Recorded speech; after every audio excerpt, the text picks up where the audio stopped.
की कीमत में हाल ही में बड़ा उछाल आया था, लेकिन अब इसकी तेजी पर ब्रेक लग गए हैं। इस हफ्ते इंटरनेशनल मार्केट में सोने की कीमत में करीब 3% की गिरावट आई है। यह पीली धातु लगातार 9 हफ्तों की बढ़त के बाद इस हफ्ते $4,118.86 प्रति ऑन्स पर बंद होने वाली है। यह मई के बाद की सबसे बड़ी गिरावट होगी।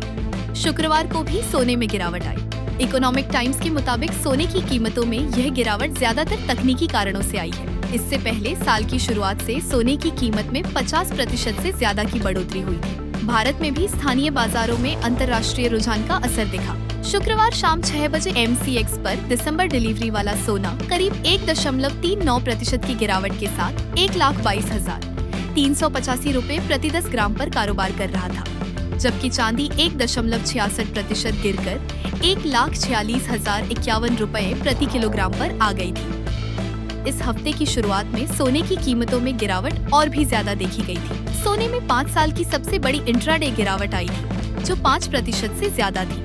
वहीं चांदी में 6% की साप्ताहिक गिरावट आई और यह $48.62 प्रति ऑन्स पर पहुंच गई, जो मार्च के बाद इसका सबसे खराब साप्ताहिक प्रदर्शन था। शुरू हुई मुनाफा वसूली निवेशकों ने मुनाफा वसूली शुरू कर दी है। गोल्ड बैक्ड ETF में पिछले 5 महीनों में सबसे बड़ी एक दिवसीय निकासी देखी गई।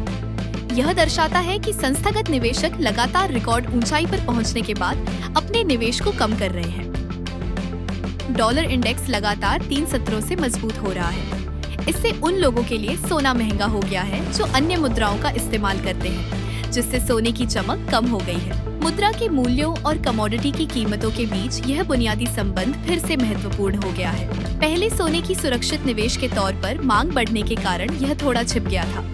अमेरिका चीन ट्रेड डील समझौते की संभावनाओं को लेकर बढ़ी हुई उम्मीदों ने सेफ हेवन इन्वेस्टमेंट की अपील को कम कर दिया है। KCM ट्रेड के chief market analyst Tim Water ने कहा कि अमेरिका और चीन के नेताओं के बीच एक बैठक से व्यापार तनाव कम होने की अच्छी संभावना है, जो डॉलर को मदद कर रहा है और सोने की सुरक्षित निवेश की मांग को कुछ हद तक कम कर रहा है। सोने की कीमत अमेरिकी उपभोक्ता मूल्य सूचकांक डेटा पर निर्भर करेगी। यह सरकारी शटडाउन के कारण टल गया था।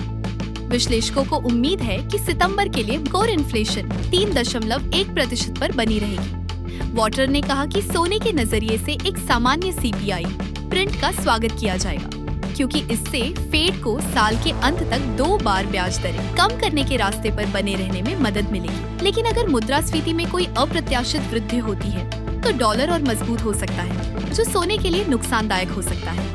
अगर आपको ये विश्लेषण पसंद आया हो तो वीडियो को लाइक करें और ऐसी अपडेट्स के लिए गोल्ड रेट टुडे को सब्सक्राइब करना ना भूलें।